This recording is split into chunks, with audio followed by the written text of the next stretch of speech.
You're listening to an Airwave Media Podcast. Ben Franklin's World is a production of Clio Digital Media, and support for this episode comes from the Massachusetts Historical Society, the first historical society founded in the United States in 1791. So the one response that we actually have from one of the chiefs that was present is from Ambrose Bierre, who was Wolastoqey, and he responds, "We like it well." Now that's his response that he gives to a bunch of other things that happen during the treaty proceedings. So it might just be the translator or the secretary kind of interpreting his words for him. But that act of verbally responding to the Declaration of Independence, that is the first formal acknowledgement of the independent United States by a foreign power. So it's incredibly important, and it's incredibly important that it comes out of the mouth of a Native American, a neighbor, and not someone on the other side of the Atlantic in one of the courts of Europe.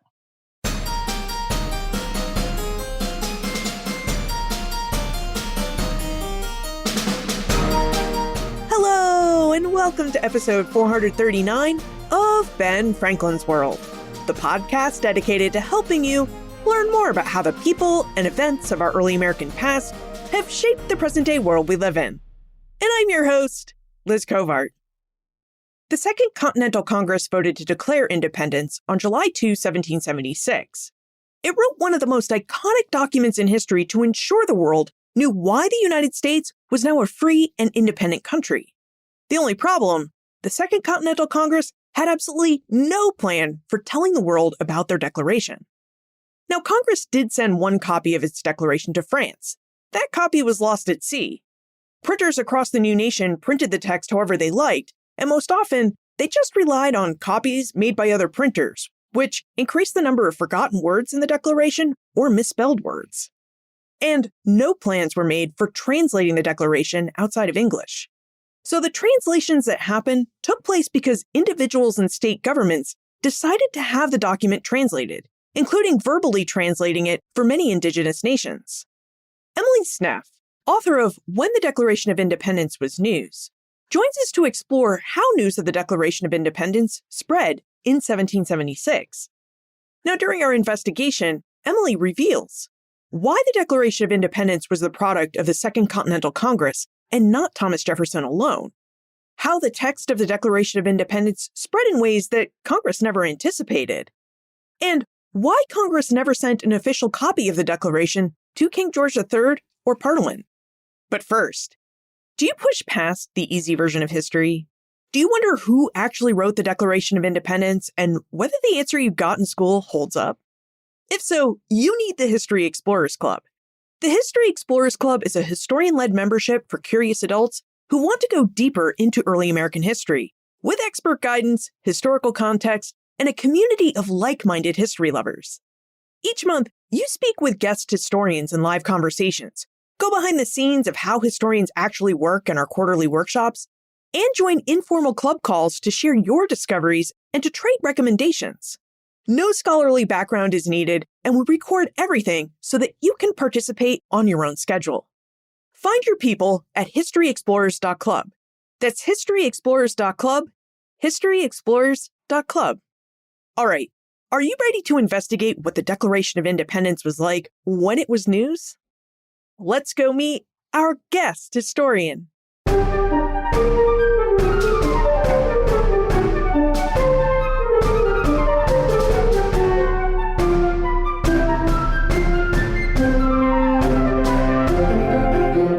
Joining us is a leading expert on the United States Declaration of Independence. She's a consulting curator on exhibits like The Declaration's Journey at the Museum of the American Revolution and Window to Revolution, Pennsylvania Germans and the War for Independence at Historic Trap. She joins us today to discuss how people learned about the Declaration of Independence with details from her new book, When the Declaration of Independence Was News. Welcome back to Ben Franklin's World, Emily Sneff. Thank you, Liz. It's so good to be back. And it is so fitting that we have you back, Emily, because you joined us last year in episode 415, where we talked about how there's not just one definitive copy of the Declaration of Independence. And during that conversation, you told us that you were working on a book manuscript that is now published as When the Declaration of Independence Was News, and it's out now. Yeah, it's very exciting. And you've been in the trenches with me as I've worked on this book. And it's so exciting to have it actually come into existence, especially during this anniversary year. It's been a long time coming, and it's a good time to have something new to read about the Declaration. Well, congratulations, Emily. I am so excited to see your book out because, as you said, I was kind of in the trenches with you as you were writing it because we're both in a writing group together. But in all honesty, I really do think When the Declaration of Independence Was News is a great book, and I'm excited for us to talk about it. So before we dive into specific examples of how the Declaration of Independence was news, I wonder if we could talk about the memory of the Declaration of Independence. Because in the introduction to your book, you start by noting that in the 1800s, Thomas Jefferson and John Adams wrote back and forth to each other. We know about their favorite correspondence. And part of their writing back and forth to each other was them trying to firm up their memories about who wrote what of the Declaration of Independence. And you remind us in this vignette that while Jefferson and Adams considered their involvement in drafting the Declaration of Independence, they're talking about their personal involvement. They conveniently forgot that it was really the work of the Second Continental Congress to turn the Jefferson draft into today's iconic document. So would you tell us a bit more about Congress's efforts to write the Declaration of Independence? Exactly. 250 years later, we tend to think of the Declaration of Independence as Thomas Jefferson's writing. He was certainly the principal author. He was the one who put words to paper, thought about the structure of the Declaration. We know what John Adams and Ben Franklin contributed to the text because there are annotations on Jefferson's rough draft. But we forget that in 1776, the Continental Congress was the author of the Declaration of Independence. It was not attributed to a single person. And if it ever was, it was to John Hancock as president of the Continental Congress and the key name at the bottom of the document, along with Charles Thomson, the Secretary of Congress. So at the time, there was a committee, but also the larger committee of the whole that was actively working on the Declaration of Independence, thinking about the content, refining the text. And so it was the product of many people. But over time, that list of the people who worked on the Declaration dwindles down to John Adams and Thomas Jefferson. And that coincides with them competing against each other for the presidency and being on opposite sides of a real political feud. So obviously their recollections are informed by that. I wish that we had more accounts from 1776 from some of those key people, not just John Adams and Thomas Jefferson, but Ben Franklin, Roger Sherman, and Robert R. Livingston, the other members of the drafting committee, even people like John Hancock and Charles Thomson, having a clearer account of exactly what happened in those weeks of June and July and the drafting of the Declaration would have been beneficial to everyone. But if we really step back into 1776, and that's what I try to do with the book, not think about what was to come and the legacy of the Declaration, then we can see the Declaration as people viewed it then, as the product of the Continental Congress and as a resolution, something that has the title in Congress on a specific date, just like any other resolution of the Congress. It's just that this particular one was monumental. It was also really interesting for me to read When the Declaration of Independence Was News to find out that, yeah, in the 1800s, Thomas Jefferson and John Adams would go back and forth to talk about Jefferson's important role in writing and drafting the Declaration of Independence. By the 1800s, Jefferson wanted to be known as the author for the Declaration of Independence. But at the time, in 1776, Jefferson seemed to not want his name to appear too prominently on the document that he helped author. Like, he wasn't interested in trying to attempt a large signature like John Hancock. He just seemed to want to fade into the crowd of signatures that appear on that document. It's really interesting because Thomas Jefferson, over time, really takes on the mantle of author of the Declaration. He puts it on his tombstone. He doesn't push back when the Democratic Republicans use his authorship of the Declaration as a reason to vote for him for president. But in 1776, although he takes great pride in having drafted the Declaration and he wants his friends and colleagues to know what the text looked like before the Continental Congress butchered it, in his opinion, when it came to actually signing the Declaration of Independence, yeah, his signature is about the same size as all of the other delegates. It's not in a particularly prominent position. And in fact, within the Virginia delegation, Thomas Jefferson left room above his name for his colleagues, Richard Henry Lee and George Wythe, to sign the Declaration, because when signing of the parchment copy of the Declaration began on August 2nd, 1776, Lee and Wythe were both in Virginia.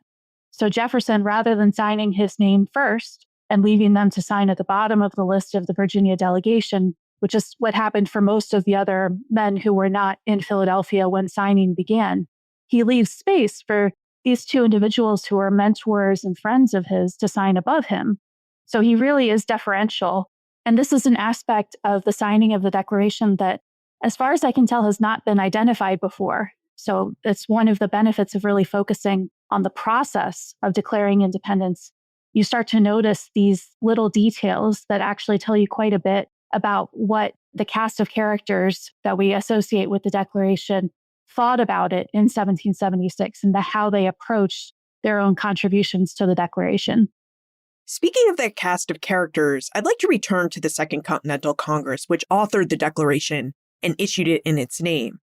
Now, one of the curious things I found while reading when the Declaration of Independence was news is that the Second Continental Congress had very little control over how the Declaration was circulated in 1776.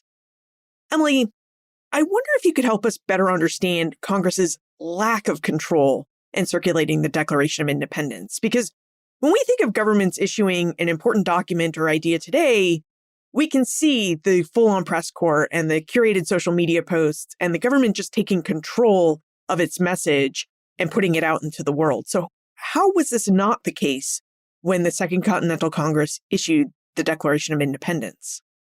No, definitely not. And I'm thinking fondly back to one of our writing group conversations where I think we spent a full half hour just complaining about how could the Continental Congress be this terrible at communication? Is this really accurate? Like, they really did not have a good plan. And it's true. There's only so much that you can do when it comes to transatlantic communication at this time. There's going to be a delay of weeks between when you send something to the other side of the Atlantic and when you get a response. There's only so much that you can do in terms of oversight of printers. They're going to make mistakes. They're going to make typos. But the Continental Congress certainly could have done more to be strategic in their communication. In the book, I highlight the speech that John Dickinson gave, this last-ditch effort to encourage the Continental Congress against voting for independence at that particular moment in July 1776, before the Congress had secured foreign alliances or formed a confederation. And one of the most evocative parts of Dickinson's speech is that he says declaring independence would be like sending a skiff made of paper out into the Atlantic. And that was completely true of the Declaration of Independence. It really was a skiff made of paper, a skiff being a boat. And at this time, paper was made of rags. It was water soluble. So if you were to send a paper boat out into the Atlantic, it's not going to last very long. So when it comes to actually trying to send the Declaration to the people who needed it the most, especially Silas Deane, who was supposed to be advocating for the Continental Congress and eventually the independent United States and France, you would think that the Continental Congress would send multiple ships with multiple copies of the Declaration, that they would think about the visual and material aspects of the Declaration and send a parchment copy, something more durable than paper, or something with a seal. There's all these different aspects that Congress really, as far as we can tell from the records that survive, they either didn't consider at all or didn't prioritize. So their efforts to get the Declaration out were really focused on just sending it in a letter and hoping for the best, hoping it reached its destination. Whereas later in 1776, thinking about France, when they send ambassadors to France, they put them on different ships. They send the instructions on different ships. They really think about the safety and security of their diplomatic envoys. You would think that something as important as the Declaration would get that same treatment, but unfortunately not.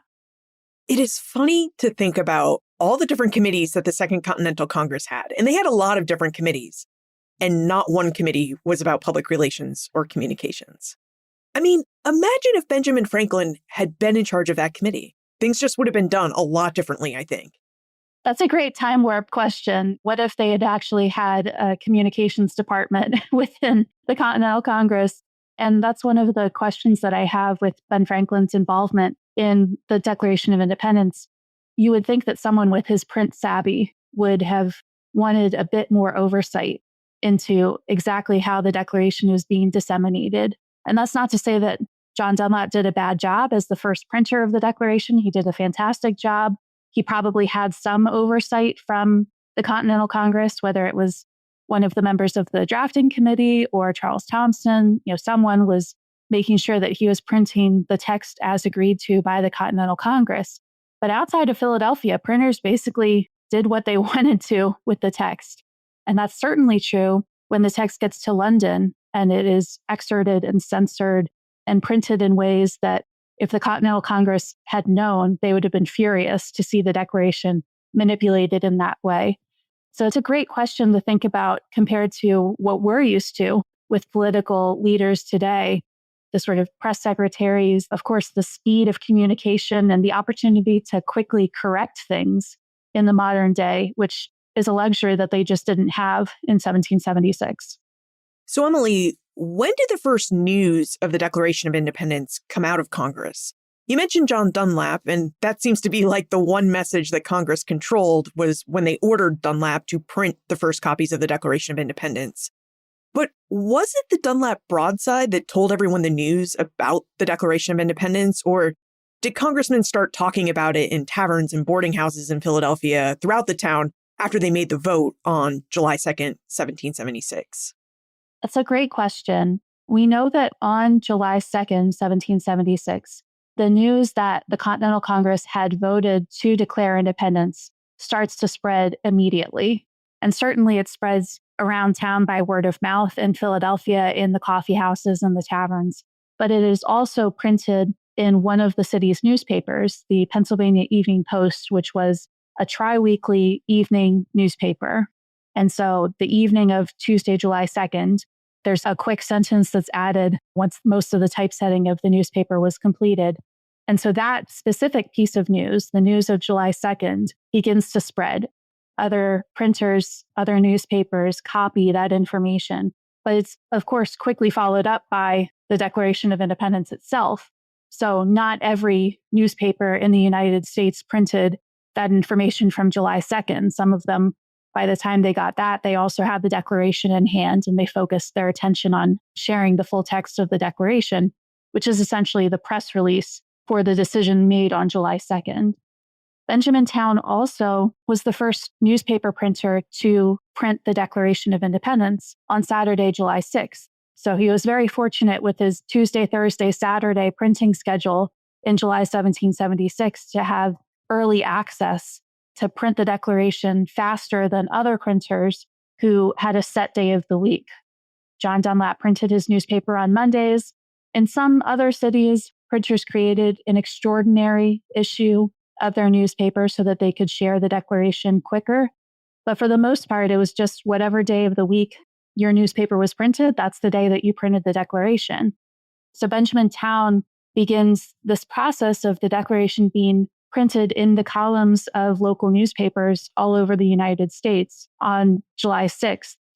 John Dunlap does the same on July 8th. The news spreads to New York and Baltimore, and it's printed there in the days after that. And then it just spreads and spreads and spreads from there. So really, the first printing of the Declaration done by John Dunlap, the broadsides that he produced on the night of July 4th into the day of July 5th, those had some authority. Those had some oversight and direction from the Continental Congress. But by July 6th, you have printers who are doing their own thing, and they're copying John Dunlap's text. They're using the title that he applies, the date that he applies to the text, but they're printing it in their own outlets. And eventually other printers are creating their own broadsides, sometimes of their own volition, sometimes at the direction of different state governments. So we end up with this multitude of different printings of the Declaration very quickly. Was there any problem with the fact that there were multiple printings of the Declaration of Independence? I'm imagining how we would reproduce news today. So, for example, the New York Times might tell you that they reprinted an article from the Associated Press or the Washington Post, and it's clearly stated in their journalism. How did crediting sources and reprinting from other newspapers or broadsides work in the 18th century? So a lot of times in 18th century newspapers, the heading of a particular news item is the key. So you can tell if something is under the London heading, then it probably originated in a London newspaper. And so for a number of the newspaper printings of the Declaration produced in the United States, the Declaration is under the Philadelphia heading. In some cases, though, printers decide to print the Declaration on the front page, which was unusual for news from Philadelphia, which would typically be on the interior pages because news was organized geographically in papers. Or in some cases, printers set the Declaration on a completely separate sheet so that it could be sort of treated as a separate text from the rest of the news and the paper, or even separated from the rest of the paper and treated like a broadside. And in those cases, there is no indication of Philadelphia. Obviously, everyone knew the Continental Congress was meeting in Philadelphia. They knew that that's where this decision to declare independence was made.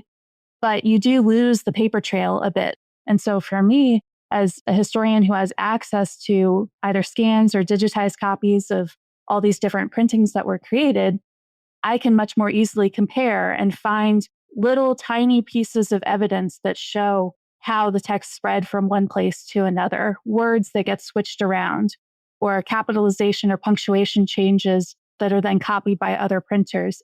And then I can see, oh, the text went from Philadelphia to New York, then to New England. And in New England, they copied the things that happened to the text in New York.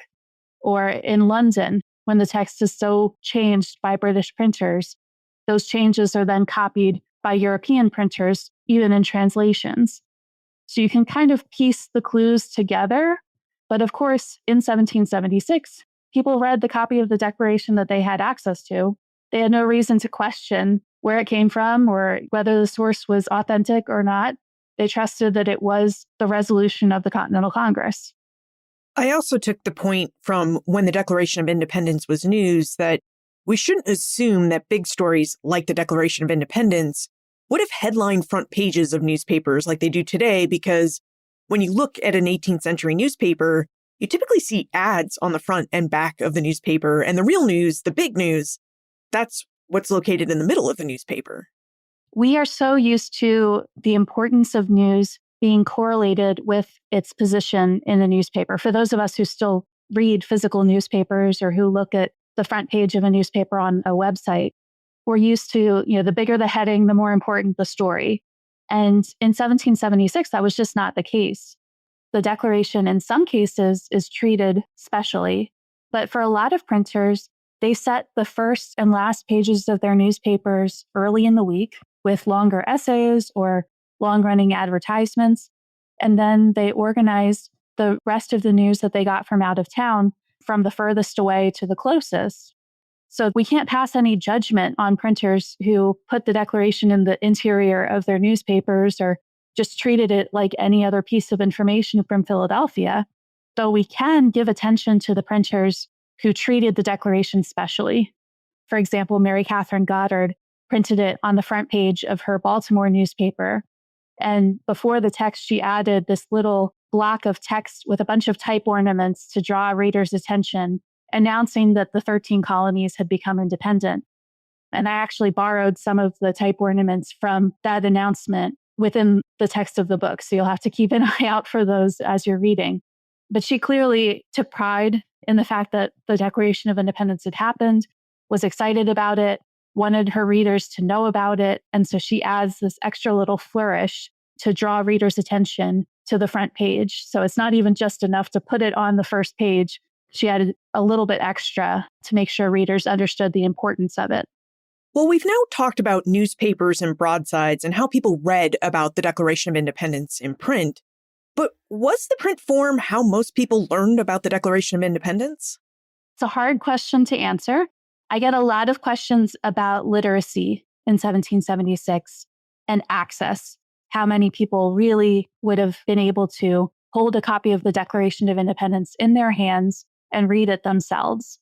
And that's a hard question to answer. We know that there are so many surviving copies of the Declaration that certainly people read it in their newspapers. They purchased broadsides, which they read. But a lot of people also heard about the Declaration of Independence through public readings, through organized gatherings of people in a centralized location where the Declaration was read aloud by someone, first of all, who had a voice that could carry, but second, who was in a position of civic authority, a sheriff or a military leader or someone. In some states, even ministers were enlisted for this job. And the people who were in those crowds certainly included some people who had already read the Declaration to themselves in their newspapers or in private. And they're there to hear it read aloud, to be part of the group response to the Declaration. Then there would be other people who did not have the ability or the access to read the Declaration themselves. So they're learning the news from these public readings. And then there's a third group of people, innumerable, who were within earshot, not necessarily an invited part of the public reading of the Declaration, the public celebration, but still able to hear the Declaration read aloud. And so that could include women as well as servants, enslaved people. In Philadelphia, the reading of the Declaration that happens outside of Independence Hall. At the other end of the block is the Walnut Street Jail. So there are prisoners within earshot of the Declaration. So we really can't even come close to calculating how many people would have heard the Declaration. And that's part of the reason why the Continental Congress says that they want to publish and declare that the colonies are now independent states. Because publish has two meanings. Colleen Mayer pointed this out in American Scripture. Publish can both mean a printed publication, but also publishing by word of mouth, reading aloud. So when you take those two methods together, the public and the private, we can guess that a lot of people received the news of independence, but we can never calculate the exact number or really get a clear sense of who was able to read and have access to their own personal copy of the Declaration versus a shared copy versus a communal experience. Now, something that we may not think about, but that Emily talks about in When the Declaration of Independence Was News, is that many people learned about the Declaration of Independence from their church ministers, their clergy, who the Continental Congress asked to read the Declaration out loud to their congregations and to talk about it. Emily, Ben wonders what these religious leaders thought of the Declaration of Independence in 1776 and how they would have incorporated it into their church services. So, of course, there's a wide variety of religious leaders in the colonies turned United States. And that means that they had a whole spectrum of reactions to the Declaration, as well as obligations resulting from the Declaration. We have examples of people like Ezra Stiles, a Congregationalist minister who at this moment was going back and forth between Rhode Island and Massachusetts.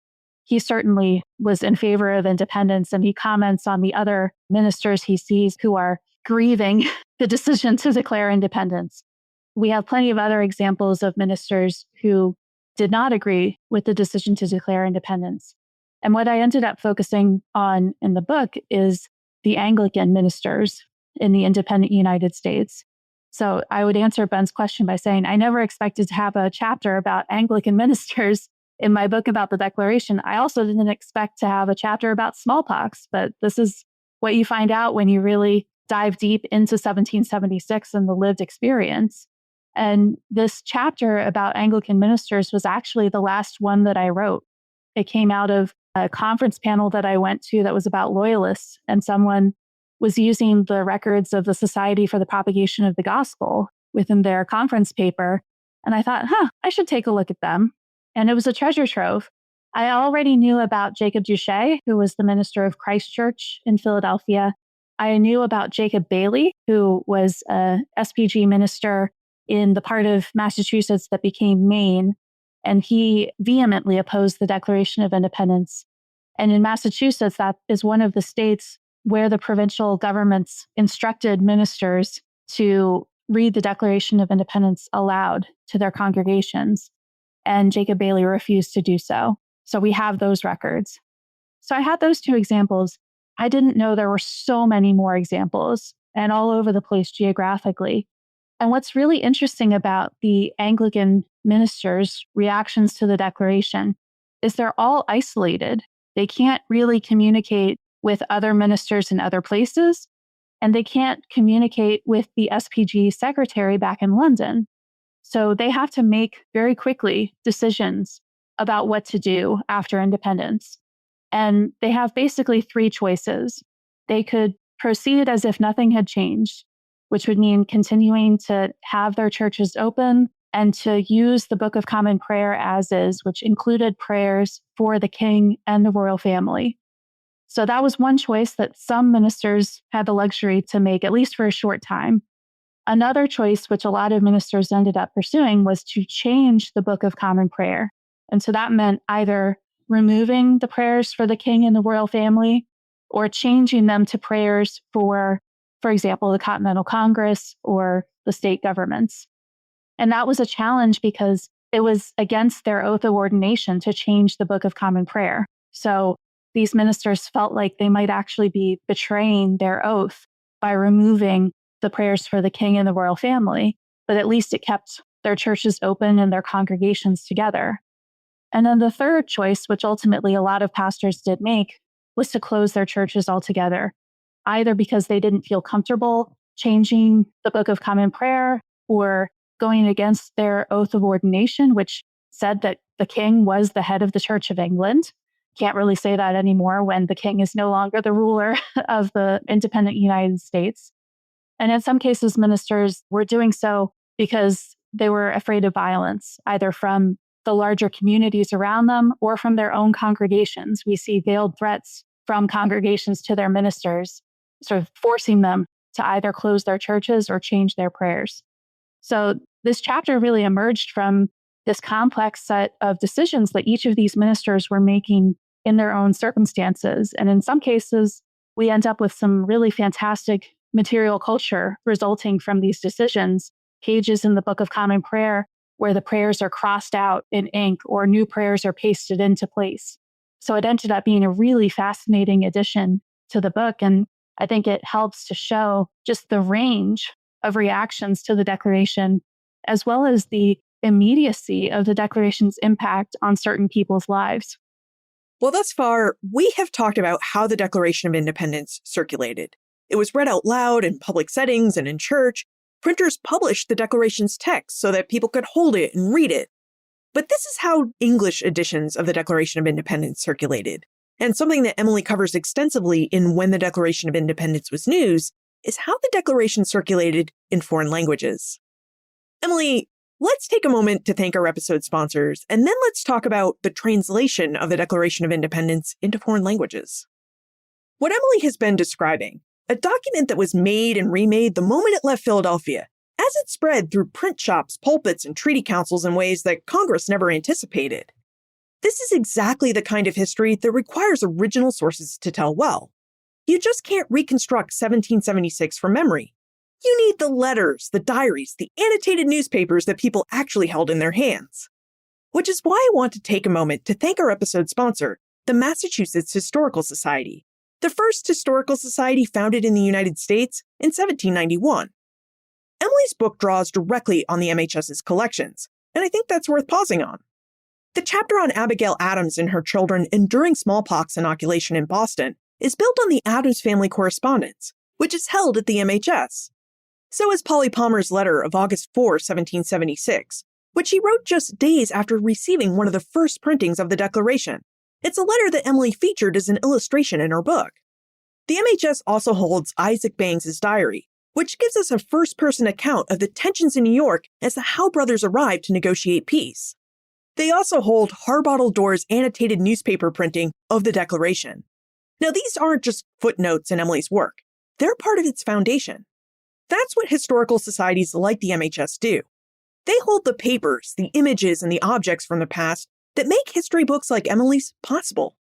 Now, our partnership with the MHS helps us bring you more of this kind of work and keeps our content freely available. But there's another part of what makes this podcast possible, and that's you. Ben Franklin's World has been going for nearly 12 years, and it's always been a community effort. So if this show has become part of your routine, if you found yourself down a rabbit hole because of a conversation you heard here, I'd love for you to consider supporting us. You can make a tax-deductible donation at benfranklinsworld.com/donate. That's benfranklinsworld.com/donate. Every bit of support helps. It helps us keep the lights on, bring in historians like Emily, and continue offering our episodes and resources for free. So thank you for listening. Thank you for caring about this work and for helping us keep it going. And a sincere thank you to Denise C., Miranda C., Jeremiah D., Carl D., Sanjiv D., Sue D., and Nathan D. for your generous support. It means more than you can know. Thank you so much for supporting this work.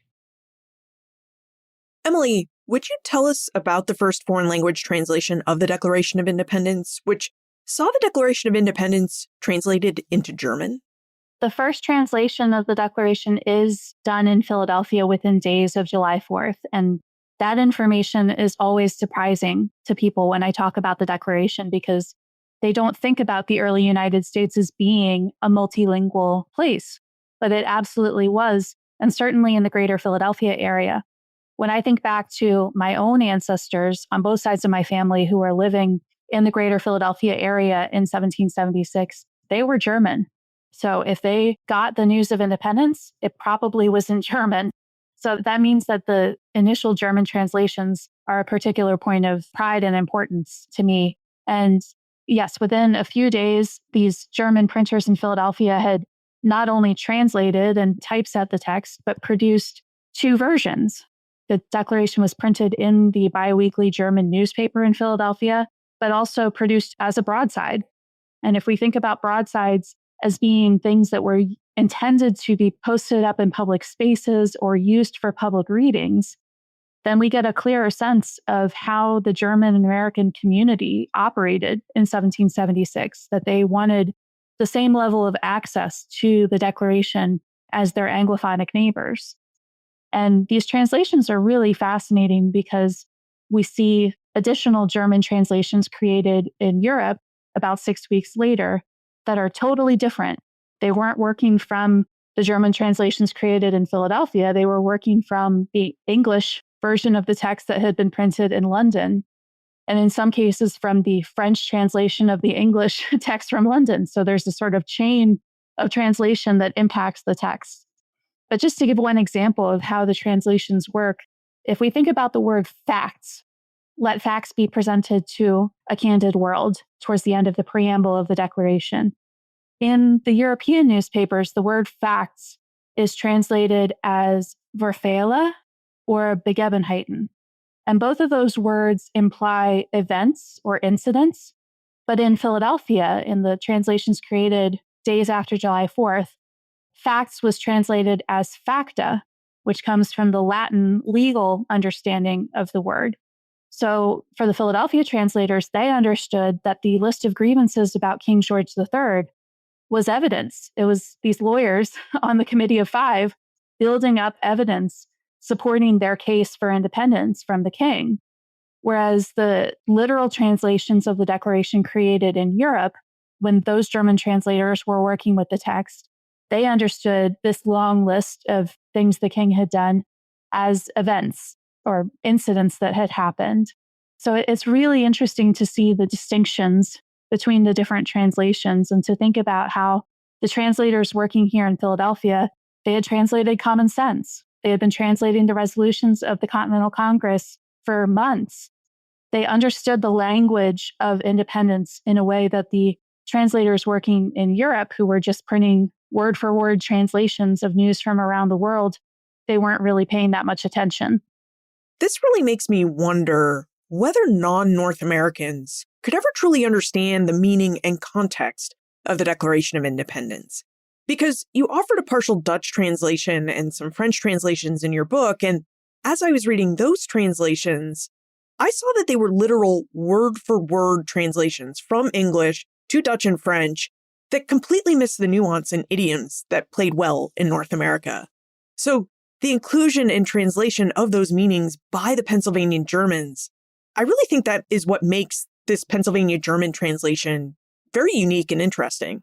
Exactly. And I should say there's probably 11 or 12 languages in the book. I don't know any of them well enough to say I'm an expert, but it's one of those things where you just start finding more and more European translations, at least excerpts of the Declaration in different languages. And you can always spot John Hancock's name. It might sometimes be John Hancock or Giovanni Hancock or Johann Hancock, but you can kind of use that as the North Star to identify the Declaration in foreign language newspapers. And it's a lot of fun as an American to see the Declaration printed in different languages. But yes, once you actually start looking at the meat of the translation, you realize a lot of the Declaration's rhetorical power was lost when it was translated. And it goes back to that question of why didn't the Continental Congress do more to make their case internationally? And we see a correction of sorts when Ben Franklin is in France and he supervises the printing of the state constitutions and the Declaration of Independence. And you can imagine that there was an intention there to have the language fully reflect the Americanness of the Declaration of the state constitutions, that making sure the translations were thoughtful and that not only the importance of the language that was being used to articulate natural rights, but also the precedents that were set from both the state constitutions and the Declaration. So it's not in 1776 that we get those sort of nuanced translations. Those come later, and it impacts the way that we can think about the international independence movements that came after 1776. Yeah, they weren't getting the best version of the Declaration of Independence. They weren't getting the most compelling text the way that Thomas Jefferson intended it. They were getting a sort of bastardized, translated, manipulated version of the text. And that probably impacted how people thought about the legitimacy of the independence of the United States. Not to mention that the Declaration was being published alongside rumors and misinformation from the London press. So the view of independence from Europe was totally different than the view from someone who was in the crowd outside of Independence Hall hearing the Declaration read aloud within days of July 4th. Well, let's talk more about the French translations, because you mentioned at the start of our conversation that the Continental Congress didn't really think through how they would communicate the Declaration of Independence to France. And then when they did attempt to communicate it, they sent only one copy and it was lost at sea. Now, Cynthia notes that she would have assumed that Congress would have been more thoughtful about translating the Declaration of Independence into French to ensure that the United States' message was controlled before it dispatched copies to France and Saint-Domingue. So would you tell us more about what happened with France and more about the work that Benjamin Franklin needed to do because Congress didn't think through a proper strategy for French translation? That's a great question.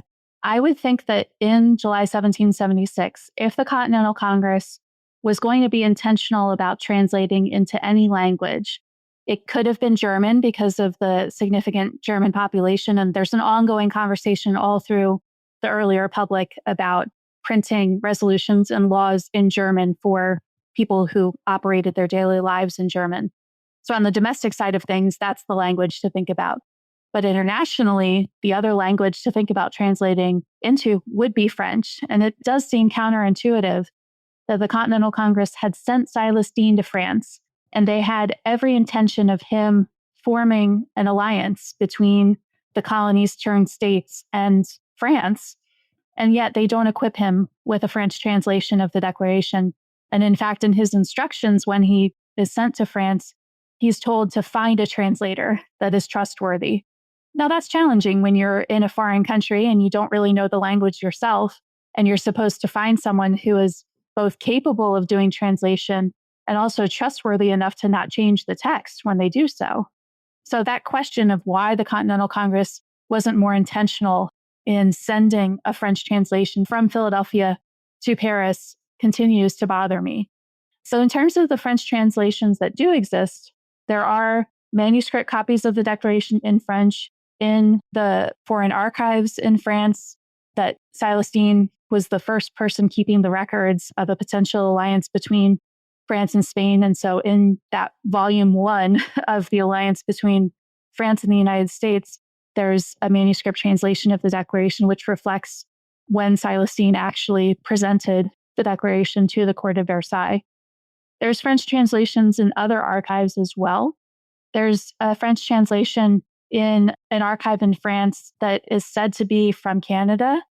I wasn't able to get enough sort of evidence of that to figure out exactly when it was produced, if it was created in 1776 or later, but there's a sort of French connection there.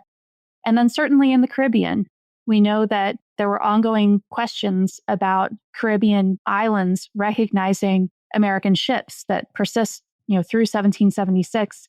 And it seems likely that people in Saint-Domingue, as well as other surrounding islands, would have received the declaration at some point, whether it was from a newspaper or from a copy sent directly from France or the other European powers. It's hard to tell.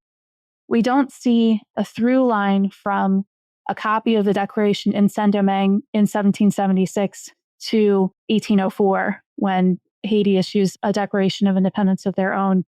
And there's a lot to be said about how Haiti actually rejected the model of the Declaration of Independence. So it's not as if we can trace the arrival of the news of independence in Saint-Domingue all the way through as influencing the enslaved population of Saint-Domingue. But certainly the Declaration did spread around the Caribbean. I have no doubt that copies of the Declaration made their way to the coast of Africa. We just don't have the evidence to support it. I've had people ask me about whether the Declaration reached Asia. That's harder to answer at this point. It seems likely that the Declaration in newspaper or manuscript or broadside form could have been on a ship going to India, but without specific documentation, it's hard to tell.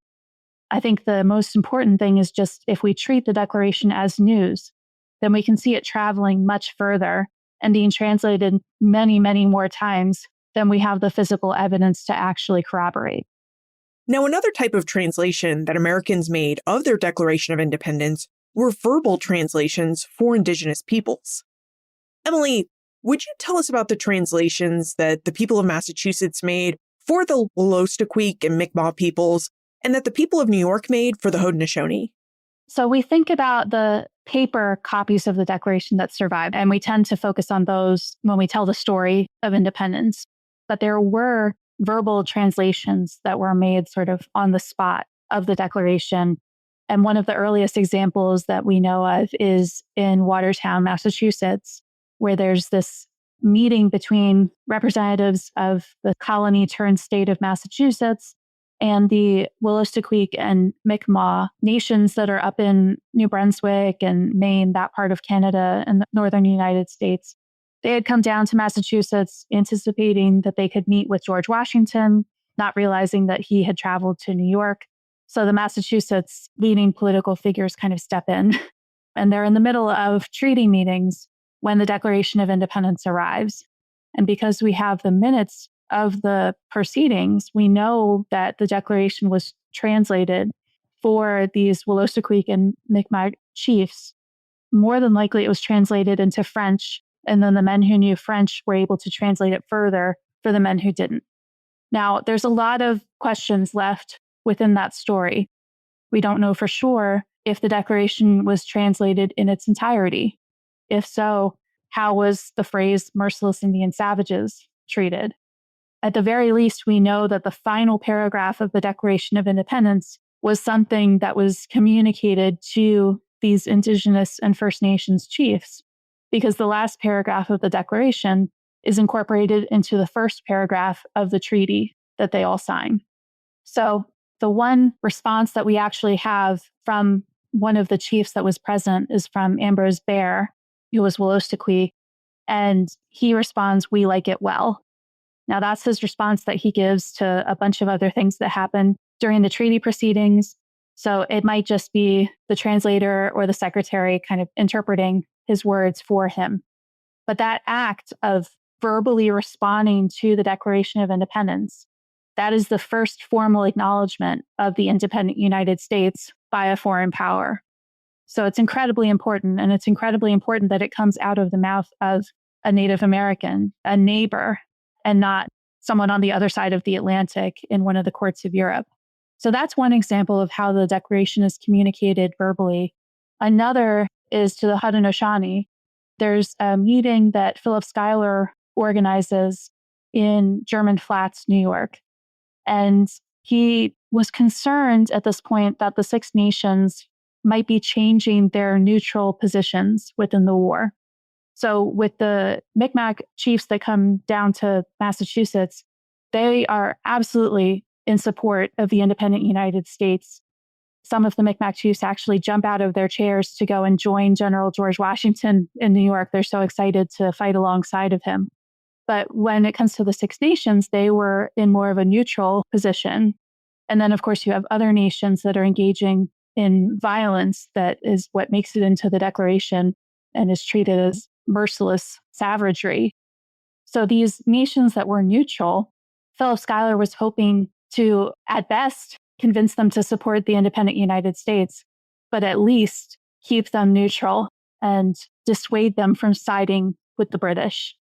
So he communicates the Declaration of Independence to them, and a Mohawk sachem named Abraham presents a wampum belt that represents the independent United States. And so for me, as someone who thinks about communication and the history of communication, to have a wampum belt as recognition of the Declaration of Independence is really fascinating because, of course, the Declaration is ink on paper, right? It's black words on white or maybe slightly less than white paper because it was ragnade paper. It was a little dingy. Wampum is another form of black and white communication, but it's beads. And so the belt that is presented that acknowledges the Declaration of Independence has 8 rows of white beads. So when we think of rows of text versus rows of beads, there's just a really interesting sort of visual there that has been overlooked because we tend to focus on the Dunlap broadsides, the printed copies that survive, rather than these carefully orchestrated conversations and treaty negotiations and the people who were involved whose names may not actually be on a signed copy of the Declaration, but who are equally important within this story of independence and sovereignty. Now, something that I've taken for granted about the Declaration of Independence, and perhaps you have too, is that the Second Continental Congress declared its independence from Great Britain. It wrote the Declaration of Independence, and I've always just assumed that Congress would naturally address a copy to both King George III and to Parliament, and that's how the English people learned about the United States' independence. But Emily, when I read when the Declaration of Independence was news, I found that Congress never sent an official copy of the Declaration of Independence to Parliament or King George III, so that the people of England had to learn about the United States' independence in a different way. We do think about King George in the story of the Declaration of Independence. We imagine in a sort of Schoolhouse Rock illustration, the Declaration being presented to him and him reacting in some way. The reality is that the Continental Congress, for all of their communication errors and faults, they were much more interested in communicating the Declaration to allies and others, to the candid world, than they were to communicating it to the king and his ministers. So as far as we can tell from the documentary evidence, the Continental Congress did not send the Declaration directly to the king. He finds out via copies of the Declaration that were sent by royal governors or British officers back to the secretaries of state in London. And then it was probably Lord Germain, the Secretary of State for British North America, who had the unenviable job of sharing the Declaration with the king. I think it's important to remember the way that communication happened at this particular moment, because there's official ways of moving the Declaration around, copies that come directly from the Continental Congress, but then there's also copies of the Declaration that move sort of through private networks or are intercepted and end up in the hands of someone for whom the printer never imagined that their copy of the Declaration would get to.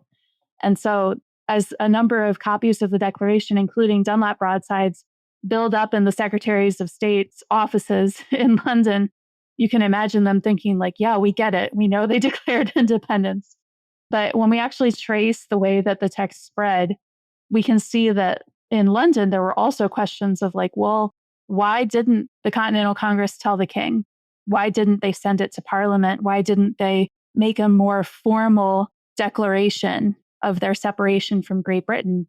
There are essays and commentaries that are questioning whether the Declaration of Independence fits within the laws of nations. that when you declare independence, what do you actually have to do? How do you have to communicate it to a broader public versus the individuals from whom you are declaring independence? There's also a question in London of whether this text is a declaration of war, which the Continental Congress did not think it was because Lexington and Concord was 15 months earlier. And if anything, they thought that things that had come out of the king's mouth and out of Parliament were declarations of war, more so than their declaration of independence. So there's a lot of comments and questions around how the news of independence was communicated internationally. But none of that is coming from the Continental Congress. They sort of send the text out and it just travels. They don't send any envoys to Great Britain. They don't anticipate that the king is going to personally receive a copy of the Declaration of Independence. I think that there's a question of some of the members of the Continental Congress believed that the United States were already effectively independent. And so their priority was telling the people rather than telling the king, because in their view, he had already cast them out and declared them as rebels. So ultimately, Great Britain does not acknowledge the independence of the United States until the treaty that ends the war formally. So there's years in between the Declaration of Independence and when Great Britain is forced to actually acknowledge independence. But in 1776, I think there were a lot of lingering questions. So do you think not sending a copy of the Declaration of Independence to the king was an oversight by Congress? They did produce this brilliant document, but they were also trying to manage the war for independence. So do you think it was a simple oversight that they didn't send and circulate a Declaration of Independence to England? Or do you think not sending official word for the Declaration to England was really more strategic? It was a strategic choice. That's a great question. I do think there was strategy in communicating or trying to communicate with France rather than communicating with London, with the king, with his officers. An added wrinkle here is that the king had sent commissioners for restoring peace to North America, the Howe brothers, William Howe and Admiral Richard Howe. And they arrived shortly after the Declaration of Independence. And they are in a really sticky situation of not being able to acknowledge the Declaration of Independence. They have to act as if nothing has changed. So I think that the Continental Congress, it wasn't necessarily an oversight that they didn't send the Declaration to the king. It was more so that they were trying to focus on the war and on the king's commissioners, thinking that they might have the power to acknowledge independence. And ultimately, they don't. So there's so many things that the Congress is trying to deal with at the moment of independence. Certainly, some things slipped through. They weren't necessarily as strategic or as preemptive as they could have been. But ultimately, I think that their focus is elsewhere. And really, at the end of the day, they wanted the people living within the United States to know that they were independent and to be able to celebrate that. And especially the men who were fighting for independence. I think if you gave the Continental Congress the choice of prioritizing getting the Declaration to George Washington and the Continental Army that are about to face off against the British in New York, or getting the Declaration to Parliament, I think they would have gone with George Washington. So with limited resources and time and focus, I think the Continental Congress did what they could. And ultimately, the king finds out, his officers, his ministers, everyone finds out, and they ultimately refuse to act as if anything has changed. Today, we view the Declaration of Independence as an iconic founding document, perhaps the founding document of the United States. Emily, you make the case in When the Declaration of Independence Was News that we may view the Declaration as this iconic document, but in 1776, people viewed it differently. They viewed it as just another piece of congressional news. Why do you think it's important for us to understand the Declaration on its own terms in 1776? And how does this 1776 view of the document help us better understand it? Wow, it's a great question. And I think it's a question that I keep coming back to because in some of my work, I'm able to focus specifically on 1776. And then in other pieces of my work, especially for museums, I have to think about the Declaration's legacy and its impact beyond 1776. I like sticking to 1776 because there's a sort of cliffhanger of not knowing what's going to happen next.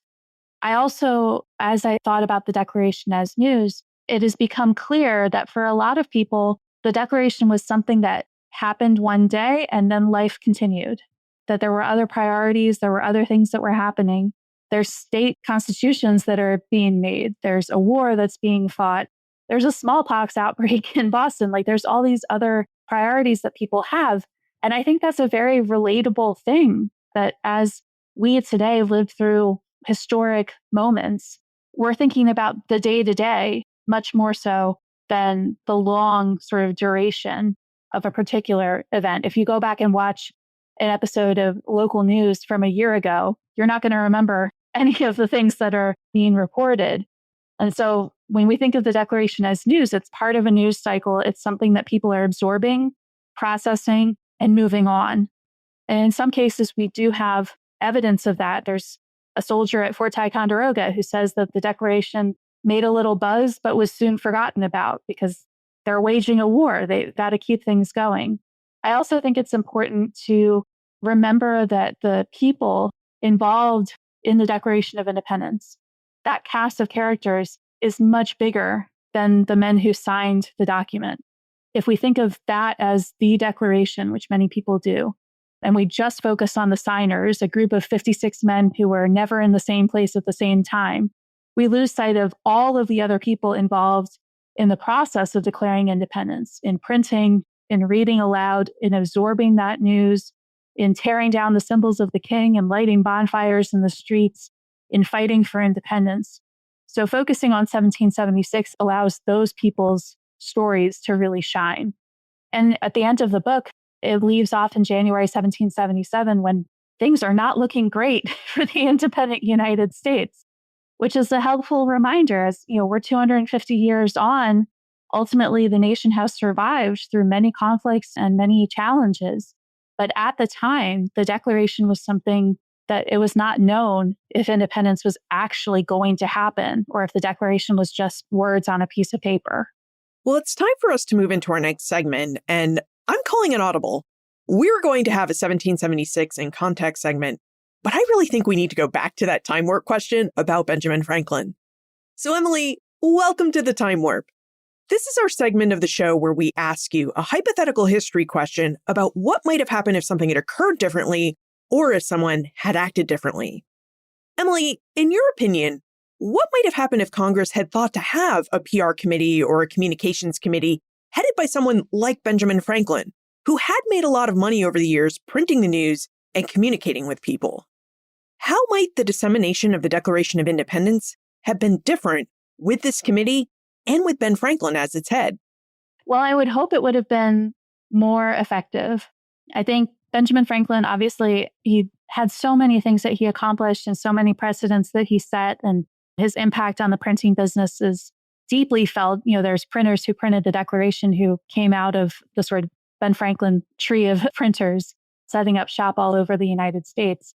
I think that to have someone actively thinking about how the Declaration was going to be communicated to the people would have been advantageous. That it's one thing to say within the text of the Declaration that we solemnly publish and declare, and to instruct John Hancock to send the Declaration out in letters to George Washington and to each of the states. But I think if there had been someone thinking more intentionally about how the Continental Congress was presenting the independent United States to the world, it could have really been a boon for getting allies on board, as well as building support for independence at home. What we end up seeing is that each state makes its own decisions about how to declare independence, whether to have public readings in specific places at specific times, or how the Declaration should be printed. And obviously, printers printed in their newspapers as well. But there are other examples where the Continental Congress passes a resolution and specifically orders that it should be printed in every newspaper. And that doesn't happen with the Declaration. I think if you did have a PR office or a committee that was thinking more strategically about how the Continental Congress was communicating its resolutions, then that's a decision that probably would have been made. The timing of things might have been given more thought. And it all goes back to the question of whether you declare independence first before you have alliances and confederation, or what order of events those things happen in. I think if they did focus more on the power of communication and how the first impression of the independent United States is going to impact whether people support independence or acknowledge the sovereignty of the United States, giving that a little bit more attention could have ultimately brought about alliances faster, brought about the cohesion of communities around independence faster. So yeah, if I could go back and maybe help Ben Franklin out, I know he had gout. Maybe he wasn't quite up to the task of really contributing in a communication-oriented way to the Declaration, but I think the Continental Congress, with the benefit of hindsight, would have wanted things to go a little bit more smoothly and intentionally. Yeah. And now we have to wonder why Franklin didn't think of this. He so carefully crafted propaganda and other messages, but he just didn't seem to think about how news of the Declaration of Independence would spread. And I know no one's perfect, and he wasn't perfect. This isn't casting blame on him. It's really just this question of why didn't he think of it? Perhaps you're right. Perhaps it was just the gout. Emily, now that you've finished your book, When the Declaration of Independence Was News, do you have a new research project that you're already working on? Perhaps that's an unfair question because your book, it just came out. For years, I've been joking that everyone's going to forget about the Declaration on July 5th, 2026. That may be partially true, but I have been thinking about a new project which comes out of my work at Historic Trap, and it would focus on Frederick Muhlenberg, who in the pantheon of forgotten founding fathers has not yet received his due the way that people like Alexander Hamilton have. Frederick Muhlenberg is a fascinating person. And when we think about the founding of the United States and the ongoing 250th, all of the anniversaries to come over the next decade plus, as you know, Liz, he's there for a lot of them. He's the first Speaker of the U.S. House of Representatives, but he also is intimately involved at the county and state level in the development of the independent United States and setting the precedents that became something that we take for granted. So just like with the Declaration of Independence, where I started in the public-facing civic education side of things and then turned to the more academic scholarship, that seems to be happening with Frederick Muhlenberg, starting at Historic Trap, thinking about his legacy and the houses that we have to interpret his story, and then transitioning to more of a history of his political career. But I had no idea who he was until I started working for Historic Trap. And so bringing that perspective of like, why don't we remember this person? And also how his Germanness, his place as a member of an immigrant community factored into his political career is something that is really interesting to me. So stay tuned. Now, speaking of 2026, as we mentioned at the start of our conversation, you've been involved in curating exhibits about the Declaration of Independence for the Museum of the American Revolution in Philadelphia and about everyday German-American participation in the War for Independence at Historic Trap. Would you tell us what these exhibits are about and how we can visit them? Absolutely. The Declaration's journey at the Museum of the American Revolution opened in October 2025. So it kind of acted as the canary in the coal mine for 250th exhibitions to see how people feel about the 250th. And so far, the reaction has been overwhelmingly positive, and people walk into the exhibit thinking that they know what they're going to see, and they walk out having a new perspective on the impact of the Declaration.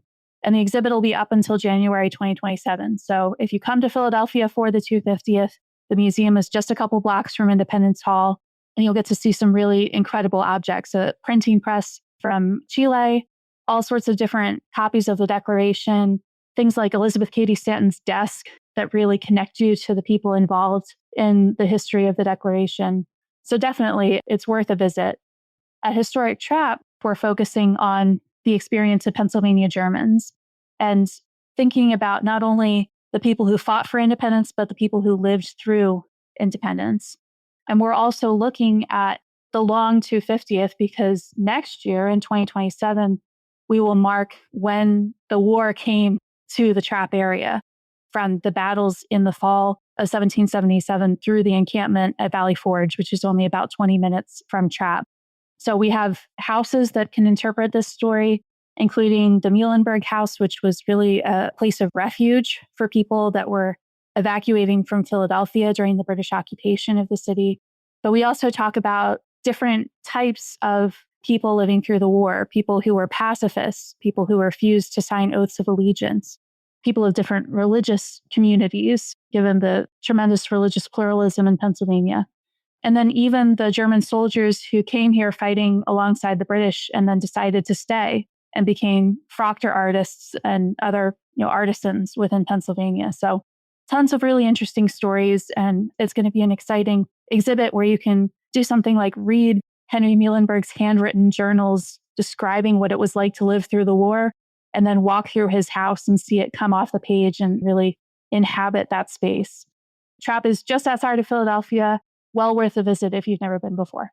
If we have more questions about the Declaration of Independence and how it circulated, Emily, where is the best place for us to get a hold of you? EmilySniff.com is always a good spot to go for more information. Through the end of 2026, you can also go to declarationstories.org, which has the weekly Declaration Stories newsletter with different stories behind particular copies of the Declaration, as well as a daily newsletter of news from 1776, which pulls a particular bit of news from a Philadelphia newspaper. So you can get a sense of, if you were Thomas Jefferson sitting in Philadelphia, what information would you have at a given moment? Those are the two best places to look. And you can also follow me at Declaration Lady. Emily Sniff, thank you so much for rejoining us and for helping us see the Declaration of Independence as news and not just as an iconic American document. Thank you, Liz. Emily Sniff has spent years finding and researching copies of the Declaration of Independence, all to follow how a single document was remade into hundreds of different versions the moment it left Congress's desk.